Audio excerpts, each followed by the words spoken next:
Hello everyone, कैसे हो सभी लोग। चलो, तो उम्मीद है अच्छे ही होगे और तुम लोग का पढ़ाई भी मस्त चल रहा होगा। तो हम लोग बात कर रहे थे एटॉमिक स्ट्रक्चर, टॉपिक हमारा केमिस्ट्री का 11th केमिस्ट्री का चैप्टर नंबर 2 एटॉमिक स्ट्रक्चर हम लोग का चल रहा था। और एटॉमिक स्ट्रक्चर में हम लोग काफ़ी टॉपिक तक डिस्कस किए थे। हम लोग ये सब टॉपिक डिस्कस किए थे, देख सकते हैं हम लोग यहाँ से इलेक्ट्रो ये सब टॉपिक डिस्कस करते करते करते हम लोग वेव नेचर इलेक्ट्रोमैग्नेटिक रेडिएशन हम लोग पढ़ रहे थे। इसके बाद का टॉपिक हम लोग बात करेंगे इलेक्ट्रोमैग्नेटिक स्पेक्ट्रम, आज हमारा टॉपिक होगा। तो हम लोग बात कर रहे थे, ये सब हम लोग पढ़ लिए थे। जो नहीं पढ़ा है वो प्लेलिस्ट में इसका सारा लेक्चर है, वहां से देख सकता है सीरीज बाय, ठीक है ना। चलो, तो हम लोग यहाँ तक डिस्कस किए थे, आज हम लोग बात करेंगे इलेक्ट्रोमैग्नेटिक स्पेक्ट्रम। टॉपिक हमारा क्या होगा, इलेक्ट्रोमैग्नेटिक रेडिएशन स्पेक्ट्रम, ठीक है ना। हम लोग बात किए थे फ्रीक्वेंसी क्या होता है, वेवलेंथ क्या होता है, वेव नंबर क्या होता है, वेव वेलोसिटी क्या होता है, सब टॉपिक हम लोग डिस्कस किए थे। रिलेशन क्या होता है, सब हम लोग बात किए थे। चलो, आज हम लोग बात करेंगे क्या टॉपिक हमारा, इलेक्ट्रोमैग्नेटिक स्पेक्ट्रम। इलेक्ट्रोमैग्नेटिक स्पेक्ट्रम, देखो इलेक्ट्रोमैग्नेटिक स्पेक्ट्रम में क्या है, हम लोग इलेक्ट्रोमैग्नेटिक स्पेक्ट्रम में ये देखते हैं कि जितना भी वेव है अपने पास, जितना भी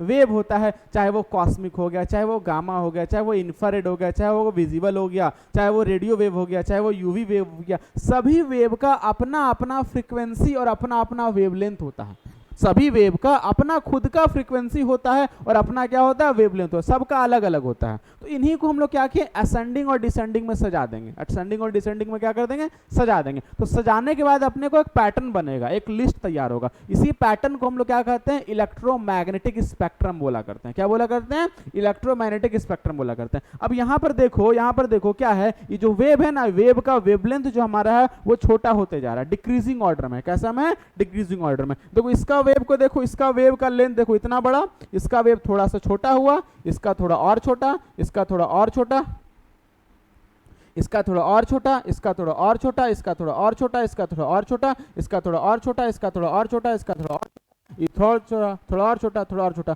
मतलब क्या हो रहा है कि धीरे धीरे धीरे धीरे धीरे धीरे इसका क्या होते जा रहा है, छोटा होते जा रहा है। वेव क्या होते जा रहा है, इसका धीरे धीरे छोटा होते जा रहा है। बात समझ में आया कि नहीं। तो ये जो चीज देख रहे हैं ना कि असेंडिंग ऑर्डर में सजा दिए। पहले नंबर पे कौन आता है, पहले नंबर पे आता है रेडियो वेव आता है, दूसरे नंबर पे हमारा माइक्रोवेव आता है, तीसरे नंबर पे इंफ्रारेड आता है, फिर विजिबल आता है, फिर यूवी आता है, फिर एक्सरे आता है, फिर हमारा गामा रे आता है। तो हम लोग उसको सजाए हुए हैं, डिसेंडिंग ऑर्डर ऑफ वेवलेंथ पे सजा दिए। इसी को कहते हैं क्या, इलेक्ट्रोमैग्नेटिक स्पेक्ट्रम। डेफिनेशन की बात करें तो देख सकते हैं कि the arrangement of different electromagnetic radiation in order of increasing wavelength, हमारा इंक्रीजिंग वेवलेंथ और डिक्रीजिंग फ्रीक्वेंसी, इसको हम लोग अरेंज कर देंगे ना। इसी पैटर्न को क्या कहते हैं, इसी अरेंजमेंट को क्या कहते हैं, इलेक्ट्रोमैग्नेटिक स्पेक्ट्रम कहते हैं। समझ में आया कि नहीं आया, यही हमारा होगा। अब देखो क्या होता है कि जिसका वेवलेंथ जितना ज्यादा होगा उसका फ्रीक्वेंसी उतना कम होगा। जिसका एक चीज हमेशा याद रखना, जिसका फ्रीक्वेंसी जितना कम होगा वह दोनों आपस में क्या होता है, इनवर्सली प्रोपोर्शनल होता है।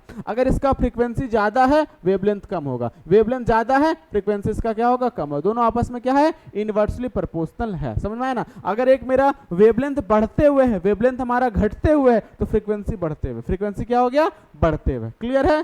चलो, अब हम लोग बात करते हैं, वही चीज यहाँ पर दिया, देखो इसका वेवलेंथ छोटा है और इसका वेवलेंथ क्या हो गया, बड़ा हो गया। यहाँ पर बढ़ते हुए वेवलेंथ में हम लोग सजाया गया है। देखो क्या होगा, पहले कॉस्मिक रे, gamma ray, X ray, UV ray, infrared हो गया, माइक्रोवेव हो गया, रडार हो गया, रेडियो हो गया, ब्रॉडकास्ट हो गया। इस तरह सभी को सजा दिया गया है। अब देखो इसके पास काफी ज्यादा एनर्जी होता है। जिसका वेवलेंथ कम होता है ना, जिसका वेवलेंथ कम होता है, जिसका वेवलेंथ कम, उसका एनर्जी भी काफी ज्यादा होता है, उसका एनर्जी भी काफी ज्यादा होता है। बात समझ में आया ना। और जिसका वेवलेंथ बहुत ज्यादा होता है उसका एनर्जी भी काफी कम होता है। हम लोग अगर कॉस्मिक रे, गामा रे हमारे बॉडी में अगर इंसिडेंट करेगा, स्ट्राइक करेगा, तो हमारे बॉडी को हार्म कर सकता है, बॉडी को जला भी सकता है, ठीक है ना। जबकि ये सब से कुछ नहीं होता है। बताओ, रेडियो वेव से, टेलीफोन से हमारा ब्रॉडकास्ट वाला आते रहता है, कुछ बॉडी को इफेक्ट पड़ता है, उतना ज्यादा नहीं पड़ता है, लेकिन पड़ता है। पक्षी लोग को देखो, पड़ता है इसका इफेक्ट। आज देखते हैं हम लोग पक्षी वगैरह गायब ही हो गया है। जो गौरैया, जो चिड़िया पार होता था, कभी कभी क्या होता था कि हम लोगों के आंगन में या इधर उधर आकर के पूरा खेलते रहता, गौरैया का झुंड लग जाता था। कि आज देखने को मिलता है क्या, नहीं देखने को मिलता। हम लोग देखते थे जब गर्मी का सीजन हुआ करता था तो आम के पेड़ में कोयल कुहू कुहू करते रहता था। अभी मिलता है क्या कोयल, बहुत ही कम, इक्का दुक्का गांव वगैरह में देखने को मिल जाएगा। शहर से तो चिड़िया का गायब ही हो गया है। गायब जो हुआ है ना, वो किसकी वजह से, रेडिएशन की वजह से गायब हुआ। इस पर एक मूवी बना है, सब लोग देखा होगा। जो लोग देखा होगा कमेंट करके बताना, हाँ हाँ देखे हैं। मूवी का नाम बताना, कौन सा मूवी है बताना। मूवी का नाम जो कमेंट करके सभी लोग बताएगा कौन सा मूवी था वो वाला, जिसमें चिड़िया का जो है के बारे में बताया गया था। ठीक है ना। सभी लोग को कमेंट करके उस मूवी का नाम बता, और वैसा मूवी देखना चाहिए, वैसा मूवी देखना चाहिए, उससे हम लोग को थोड़ा सा नॉलेज मिलता है, ठीक है ना। ये अक्षय कुमार वाला था, क्या नाम था मूवी का, सबको पता है, पक्षीराज, है ना, पक्षीराज मूवी का नाम था। चलो, उसमें रेडिएशन के बारे में बताया गया था, तो यही चीज इसमें था, ये रेडिएशन से हमारे पक्षी वगैरह को सबको हार्म होता है, ठीक है ना। चलो, अब हम लोग बात करेंगे, क्या टॉपिक है, particle nature of electromagnetic radiation, Planck quantum theory of radiation. Topic हमारा क्या होगा, Planck quantum theory of radiation की बात हम लोग करेंगे। प्लैंक क्वांटम थ्योरी, देखो क्या है प्लैंक क्वांटम थ्योरी। तो सबसे पहले हम लोग बात करेंगे कि कुछ कुछ phenomena wave nature of light fail to explain following. तो वहां पर तो हाइजेंस बहुत होशियार बन रहे थे कि ये वेव होता है, वेव होता है, लेकिन कुछ कुछ फिनोमिना को, जो लाइट वेव तो होता है ठीक है, लेकिन कुछ कुछ फिनोमिना को जो वो डील करना मतलब फेल कर गए। कौन कौन सा फिनोमिना था, उसको वेव से एक्सप्लेन नहीं कर सकते, उसको केवल पार्टिकल से एक्सप्लेन करते हैं, और क्वांटम थ्योरी के बेसिस पर उसको एक्सप्लेन किया गया प्लैंक क्वांटम के द्वारा। समझाया ना। चलो, हम लोग बात करते हैं, क्या बात हम लोग करते हैं, कौन कौन सा फिनोमिना को फेल किया गया। पहला ब्लैक बॉडी रेडिएशन। कौन सा रेडिएशन, ब्लैक बॉडी रेडिएशन को फेल हो गया इस फिनोमिना को एक्सप्लेन करने के लिए। ब्लैक बॉडी रेडिएशन फेल कर गया, ब्लैक बॉडी रेडिएशन को एक्सप्लेन करने के लिए वेव थ्योरी फेल कर हो गया, वेव थ्योरी यहाँ पर डील नहीं कर पाया। कैसे किया गया, पार्टिकल नेचर किया, किस बेसिस पर किया, Planck quantum theory of radiation के किस बेसिस पे, प्लैंक क्वांटम के बेसिस पे किया, ठीक है ना। पहला चीज ये। दूसरा चीज क्या हो गया कि ejection of electron from the surface of metal, from the surface of metal, जिसको फोटो इलेक्ट्रिक इफेक्ट कहते हैं। तो फोटो इलेक्ट्रिक इफेक्ट भी हमारा क्या हो गया, फेल हो गया। इसको भी वेव से एक्सप्लेन नहीं कर पाते हैं, इसको भी वेव से एक्सप्लेन नहीं कर सकते हैं। बात क्लियर है। दूसरा क्या हो गया, दूसरा हमारे पास में हो गया कि spectral line emitted by certain element. कुछ कुछ एलिमेंट के द्वारा क्या होता है, स्पेक्ट्रल लाइन बनता है। इसको हम लोग बात करेंगे क्या, एब्जॉर्प्शन स्पेक्ट्रा, एमिशन स्पेक्ट्रा में। तो वहां पर एब्जॉर्प्शन स्पेक्ट्रा, एमिशन स्पेक्ट्रा जब होता है तो एक लाइन बन जाता है, एक लाइन पैटर्न में बन जाता है। वो फिनोमिना को डील कर नहीं पाए थे, कौन, वेव के आधार पर क्रिस्टन हाइजेंस नहीं कर पाए थे। समझ में आया ना। चलो, तो अब इसी थ्योरी को किसके द्वारा डील किया गया, तो प्लैंक के द्वारा किया गया। नाम थ्योरी का क्या है, प्लैंक क्वांटम थ्योरी। और प्लैंक क्वांटम थ्योरी को पहले समझेंगे क्या होता है प्लैंक क्वांटम थ्योरी, देन हम लोग स्टार्ट करेंगे इसका एप्लीकेशन कहां कहां पर कैसे कैसे इसको डील किया गया था, ब्लैक बॉडी का, फोटो इलेक्ट्रिक इफेक्ट का और स्पेक्ट्रल लाइन का। बात समझ में आ गया। कोई दिक्कत है किसी को, नहीं ना। दिक्कत होगा तो कमेंट करके बताओगे, दिक्कत क्लियर कर देंगे। समझ में आया सबको। चलो, हम लोग अब बात करते हैं, टॉपिक है अपना प्लैंक क्वांटम थ्योरी। कौन सा थ्योरी है, प्लैंक क्वांटम थ्योरी। देखो ये जो है ये मूछ वाला जो है साइंटिस्ट, इनका नाम है क्या, इनका नाम है मैक्स प्लैंक। क्या नाम इनका है, इनका नाम है मैक्स प्लैंक है। तो मैक्स प्लैंक ने क्या किया था कि एक थ्योरी दिया था, है ना, रेडिएशन से, वेव का से रिलेटेड एक थ्योरी दिया था कि कभी भी जब भी रेडिएशन किसी बॉडी से इमिट करता है तो उसमें जो एनर्जी जो है वो डिसकंटिन्यूअसली फॉर्म में निकलेगा। किस फॉर्म में निकलेगा, डिसकंटिन्यूअसली फॉर्म में निकलता है, कंटिन्यूअसली फॉर्म में नहीं निकलता। एक एनर्जी का पैकेट उसके पास होता है। इसी चीज को वो डील किए थे, जिनका नाम था प्लैंक क्वांटम, सॉरी इनका नाम था मैक्स प्लैंक। और मैक्स प्लैंक ने ये थ्योरी दिया था, इसलिए इसका नाम रख दिया गया क्या, क्वांटम थ्योरी। क्या रख दिया, क्वांटम थ्योरी नाम रख दिया। अब देखो इलेक्ट्रोमैग्नेटिक रेडिएशन जो हमारा है वो किसका बना होता है, पार्टिकल का। इनका कहना क्या था, इनका ये कहना था कि जितना भी इलेक्ट्रोमैग्नेटिक रेडिएशन है ना, इन सभी किस चीज से बना हुआ होता है, ये सभी पार्टिकल का बना होता है। किसका बना होता है, पार्टिकल का बना होता है। ये थ्योरी को 1900 में, कब की बात है, 1900 में, 1900 में जो है, 1900 में मैक्स प्लैंक के द्वारा दिया गया था। इसी जो फिनोमिना है जो हम लोग बताए ना, उसी फिनोमिना को डील करने के लिए कुछ थ्योरी दिए थे, जिस थ्योरी को क्या कहते हैं, प्लैंक क्वांटम थ्योरी कहते हैं। इसमें यह कहा गया है कि जो इलेक्ट्रोमैग्नेटिक रेडिएशन होता है ना, वो सारा का सारा इलेक्ट्रोमैग्नेटिक रेडिएशन किसका, पार्टिकल का बना होता है। किसका बना होता है, पार्टिकल का बना होता है। फिर बाद में आइंस्टाइन साहब आए और आइंस्टाइन साहब ने इसको 1905 में, कब की बात है, 1905 में, 5 साल के बाद आइंस्टाइन साहब इसको थोड़ा और एक्सटेंड किए थे, थोड़ा सा और एक्सटेंड किए थे। तो क्या है क्वांटम थ्योरी, हम लोग समझते हैं। देखो क्वांटम थ्योरी हमारा यही कहता है कि कोई भी मेन पॉइंट अगर इसका बात करें तो ये कहता है कि the radiant energy is emitted और absorb discontinuously in the form of small energy packet called quanta. कोई भी रेडिएंट एनर्जी या तो इमिट होगा या तो एब्जॉर्ब होगा, किस फॉर्म में, डिसकंटिन्यूअसली। ठीक है ना, डिसकंटिन्यूसली इमिट करेगा एक एनर्जी का पैकेट के फॉर्म में। वो एनर्जी का पैकेट जो रहेगा उसको क्वांटा बोलते हैं। क्या बोलते हैं? क्वांटा। एक एनर्जी के पैकेट को क्वांटा, और मल्टीपल्स में वेरिएबल में रहेगा मतलब प्लूरल में रहेगा तो उसको क्वांटम बोलेंगे। क्या बोलेंगे? क्वांटम। एक का क्वांटा, मल्टीपल्स का मतलब सिंगुलर प्लूरल का खेला बस यहाँ पर है, समझा है ना। तो कोई भी बॉडी अगर एनर्जी इमिट करेगा या एब्जॉर्ब करेगा discontinuously in the form of small energy packet, इस एनर्जी पैकेट को क्वांटा बोला करते हैं। क्या बोला करते हैं? क्वांटा। और इसी को लाइट के कंडीशन पर फोटोन बोलते हैं। क्या बोलते हैं? फोटोन। जैसे लाइट आ रहा है इधर से लाइट आ रहा है, इधर से लाइट आ रहा है, ऊपर से भी लाइट आ रहा है, तो ये जो लाइट हमारा जो आ रहा है ना, उसमें एक क्या हो रहा है कि एक एनर्जी इमिट करते हुए आ रहा है, एक एनर्जी का पैकेट लिए आ रहा है। उसी पैकेट को क्या कहते हैं? क्वांटा के नाम से कहते हैं। जैसे बोले ना पार्टिकल नेचर का होता है, तो वही पार्टिकल मतलब एक पैकेट के फॉर्म का एनर्जी का पैकेट है, उस एनर्जी के पैकेट को क्वांटा कहते हैं। लेकिन लाइट के कंडीशन पर ये क्या कहला जाएगा? फोटोन।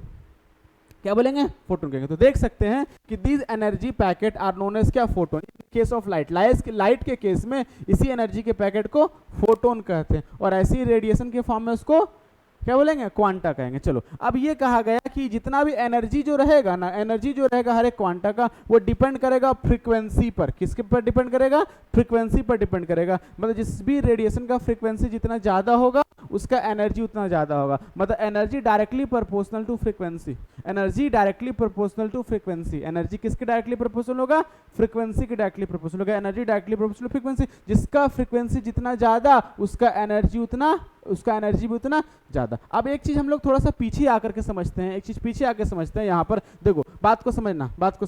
इसका एनर्जी जो है ना, इसका एनर्जी काफी ज्यादा होता है, इसका एनर्जी काफी हाई लेवल पर रहता है। एनर्जी इसका काफी ज्यादा है, तो इसका एनर्जी ज्यादा है, मतलब इसका फ्रीक्वेंसी ज्यादा है। इसका फ्रीक्वेंसी क्या है? मतलब फ्रीक्वेंसी इसका ज्यादा है तो एनर्जी इसका क्या होगा? ज्यादा होगा। इसका फ्रीक्वेंसी कम है,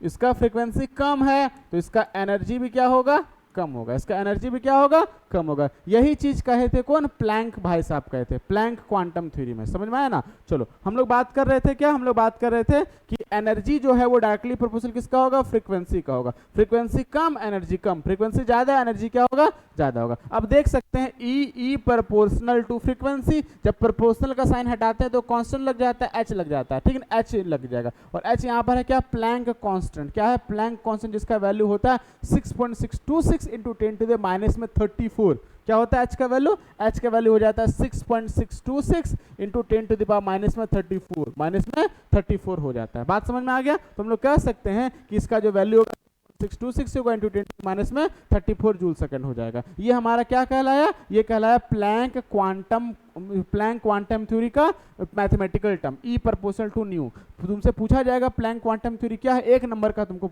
मार्क्स देगा, तो तुमको यही करना है कि एनर्जी डायरेक्टली प्रोपोर्शनल टू क्या? फ्रीक्वेंसी। बात समझ में आ गया? एनर्जी डायरेक्टली प्रोपोर्शनल टू क्या? फ्रीक्वेंसी। समझ में आया? अब ई प्रोपोर्शनल टू फ्रीक्वेंसी होता है, प्रोपोर्शनल अगर साइन अगर हटाएंगे तो यहाँ पर कांस्टेंट लग जाएगा। कांस्टेंट हमारे पास कितना हो जाएगा? एच हो जाएगा, जिसको प्लैंक कांस्टेंट कहते हैं। वैल्यू कितना होगा? 6.626 इंटू 10⁻⁻34 जूल सेकंड हो जाएगा। यही हमारा क्या हो गया? चलो, अब हम लोग बात करते हैं क्या? अब अगर यही चीज क्या होगा कि मल्टीपल फॉर्म में होता है, देखो बोल सकते हैं total amount of energy emitted और एब्जॉर्ब। क्योंकि एनर्जी का पैकेट निकल रहा है तो टोटल अमाउंट ऑफ एनर्जी जो होगा ना वो इंटीग्रल मल्टीपल्स होगा। मतलब कभी भी ऐसा नहीं कि आधा एटम निकला है, आधा एनर्जी का पैकेट निकला, 1.5 एनर्जी का पैकेट निकला है, सवा पौने, ऐसा नहीं निकलेगा। जब भी निकलेगा एक पूरा कंप्लीट एटम, पूरा कंप्लीट एनर्जी का पैकेट निकलेगा। कंप्लीट एनर्जी का पैकेट निकलेगा मतलब क्या हो गया? पूरा समूचा निकलेगा, ठीक है ना? पूरा आधा टुकड़ा कभी नहीं होगा। इसीलिए कह सकते हैं एक। अगर एक ठो निकलेगा तो क्या बोलेंगे? E equal to 1h new. 2 निकलेगा तो 2h न्यू। 3 निकलेगा तो 3h न्यू। 4 निकलेगा तो 4h न्यू। 5 निकलेगा तो 5h न्यू। 6 निकलेगा तो 6h new. 7h new. 8h new. 9h new. ऐसे चलते चलेगा। और अंत में क्या बोलेंगे? NH न्यू निकलेगा। मतलब ये हमेशा जब भी होता है टोटल एनर्जी इमिट और एब्जॉर्ब करेगा किसी बॉडी के द्वारा, कुछ होल नंबर में करेगा, या इंटीग्रल मल्टीपल क्वांटम में करेगा। मतलब 1 2 3 4 5 6 7 8 एन टर्म्स में हमारा करेगा। इसी को कहते हैं क्या? क्वांटम थ्योरी का तीसरा पॉइंट। बात समझ में आ गया? अगर ये मोल के टर्म्स में करेगा, किस फॉर्म में करेगा? मोल के टर्म्स में करेगा, तो हम लोग क्या कह सकते हैं? मोल के टर्म्स में करेगा तो हम लोग इसको क्या कह सकते हैं? E equal to NH nu. क्या बोलेंगे? इक्वल टू NH न्यू बोल सकते हैं। और इसी को कहते हैं क्या? इसी को कहते हैं आइंस्टाइन एनर्जी। कह सकते हैं energy associated with Avogadro number, मोल।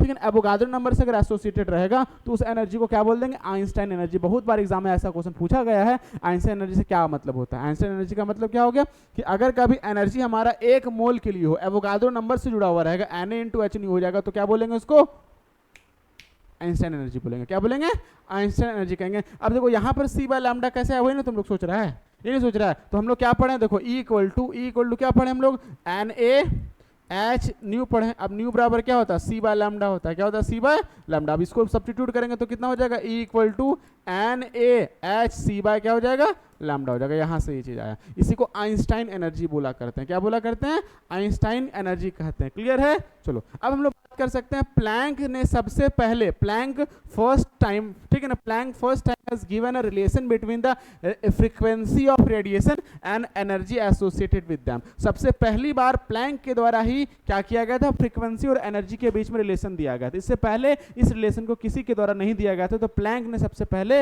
ये बहुत अच्छा काम किया था, बहुत अच्छा काम ये किया था। अब हम लोग यहाँ पर कह सकते हैं, हम लोग यहाँ पर कह सकते हैं कि कॉस्मिक का, गामा का, एक्सरे का, सबका एनर्जी क्या होगा, हाई होता है। सबका एनर्जी हाई होता है। काहे होता है, काहे कि फ्रीक्वेंसी हाई, इसका ज्यादा फ्रीक्वेंसी, एनर्जी भी इसका ज्यादा। जबकि मेरे पास में क्या होता है, माइक्रोवेव, रेडियो वेव, ये सब फ्रीक्वेंसी लो होता है, कम फ्रीक्वेंसी होता है, तो एनर्जी भी इसका कम है। तुमको एग्जाम में एमसीक्यू में क्वेश्चन बना सकता है, ये सब ध्यान देना। एमसीक्यू में क्वेश्चन इस तरह से बनाता है, ध्यान देना। कोई दिक्कत है किसी को, प्लैंक क्वांटम थ्योरी समझ में आया क्या, प्लैंक क्वांटम थ्योरी क्या होता है, किसी भी कोई भी जो हमारा रेडिएशन निकलेगा ना किसी भी बॉडी से या एब्जॉर्ब करेगा ना, वो डिसकंटिन्यूअसली फॉर्म में निकलेगा, एक स्मॉल एनर्जी के पैकेट के फॉर्म में। इस स्मॉल एनर्जी के पैकेट को हम लोग क्वांटा बोलेंगे, और ये यही लाइट के कंडीशन पे इसको क्या बोल देंगे, क्वांटम बोल देंगे, सॉरी फोटोन बोल देंगे। क्या बोल देंगे, फोटोन के नाम से इसको बोल देंगे। क्लियर है। चलो उसके बाद ये कहा गया कि जो एनर्जी जो मेरा रहेगा ना, वो हमेशा क्या होगा, डायरेक्टली प्रोपोर्शनल टू फ्रीक्वेंसी। जिसका फ्रीक्वेंसी ज्यादा उसका एनर्जी भी ज्यादा। तो energy directly proportional to frequency होगा।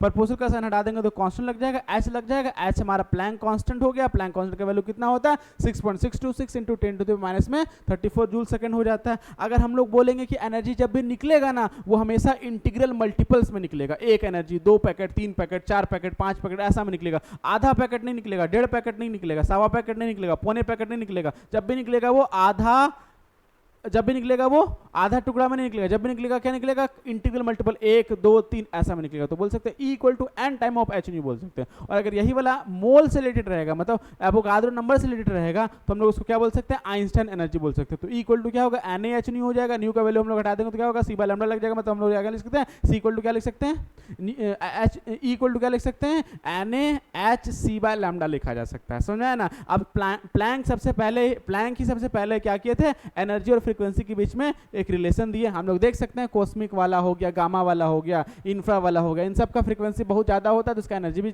कम ज्यादा है। और दूसरी तरफ हमारे पास में क्या, छोटा जो वेव हो गया, जैसे क्या हो गया, छोटे वेव, जैसे वो हमारे पास में रेडियो वेव हो गया। ये सब वेव क्या होता है, फ्रीक्वेंसी हमारा कम होता है ब्रॉडकास्ट, रेडियो वेव, ये सब का कम होता है, तो इसलिए इसका एनर्जी भी क्या होता है, कम होता है। यही हमारा था प्लैंक क्वांटम थ्योरी। कोई दिक्कत है किसी को, बोलो। समझाया प्लैंक क्वांटम थ्योरी क्या होता है। किसी को कोई समस्या अगर है तो बताया जाए, उसके समस्या का निवारण किया जाएगा। बोलो, सबको समझ में आ गया। तो अगर कोई दिक्कत होगा, ठीक है ना, तो कमेंट में, जो वीडियो देख रहा है बाद में कमेंट करके बताना। अगर कोई समस्या होगा तो उसको समस्या को कमेंट में सॉल्व कर दिया जाएगा। यहाँ तो कोई दिक्कत नहीं ना है। अगर समझ में एक बार आया, सभी को एक बार हाँ लिखो। एक बार सभी लोग yes yes yes yes comment करो। तो यहाँ तक अगर सबको क्लियर है, एक बार यस यस यस यस कुछ कमेंट करो। तो चलो जल्दी फास्ट तुरंत करो, सब लोग करो। ऑफलाइन वाला भी करेगा, ऑनलाइन वाला भी करेगा। नहीं, ऑफलाइन वाला मतलब जो वीडियो देख रहा है, बाद में भी अगर देख रहा होगा तो यस लिखना, तब इससे हमको पता चलेगा कि हाँ तुम लोग पूरा लेक्चर देखा है। नहीं तो पता चलेगा कि लेक्चर देखा ही नहीं, तो लोग समझा ही नहीं है। समझा है ना। इसलिए जो लोग लाइव देख रहा है वो यस यस करो, ठीक है ना। और जो लोग रिकॉर्डेड वीडियो अगर देख रहा है तो वो रिकॉर्डेड वाला बच्चा लोग भी यस करो, जिससे हमको पता चलेगा कि हाँ तुम लोग पूरा कंप्लीट लेक्चर देखा है। समझ में आया ना। और अगर वीडियो अच्छा लगे तो कम से कम एक थम्स अप लाइक भी कर दिया करो। तुम लोग लाइक करता है नहीं, कमेंट करता है नहीं, तुम लोग वीडियो को शेयर करता है नहीं, बस लेक्चर देख लिया, बस काम हो गया, तुम लोग का काम हो गया, बस खत्म कर दिया। हम लोग को भी थोड़ा सा कुछ इंस्पिरेशन मिलता है, लाइक ज़्यादा आता है तो मोटिवेशन हम लोग को मिलता है। हम लोग का मोटिवेशन क्या तुम लोग से है। ज़्यादा अच्छा से रिस्पांस मिलेगा तो और अच्छा से काम करने का मन करेगा। इसलिए थोड़ा सा लाइक भी कर दिया करो कभी कभी, समझ आया ना, थोड़ा सा शेयर भी कर दिया करो। तुम लोग तो खुद मक्खन ले लिया, अब दूसरे को मक्खन दो ना, दूसरा जो साथी है तुम्हारा, फ्रेंड्स वगैरह, उन लोग को भी तो भेजो, वो लोग भी पढ़ेगा। खाली अपने मक्खन खाएगा, दूसरे को नहीं देगा, समझा ना। इसलिए फ्रेंड्स को भी वीडियो को शेयर करो, लाइक करो, और कुछ कमेंट भी क्या करो कि हाँ समझ में आया कि नहीं आया। नहीं आया तो भी लिखो, नहीं आया, हाँ आया तो भी लिखो, आया तो उसको जो है रिप्लाई करेंगे। क्लियर है ना, सबको समझ में आया ना। चलो आगे बढ़े, कोई दिक्कत है, समझ में आ रहा है। चलो तो प्लैंक क्वांटम थ्योरी किसको किसको समझ आया, सब लोग पहले एक बार हाँ लिखो, एक बार हाँ लिखो, सभी लोग एक बार हाँ लिखो, हाँ हाँ हाँ हाँ लिखो लिखो लिखो लिखो। चलो लिख। अब आगे नहीं काम करते हैं, इसको नेक्स्ट क्लास में करेंगे, ठीक है ना, इसको नेक्स्ट क्लास में लोग बात करेंगे। तब तक के लिए यहीं तक रखते हैं। बहुत बहुत धन्यवाद सभी लोगों का। मस्ती से पढ़ाई करो और जो है अच्छा रिजल्ट दो, ठीक है ना। चलो।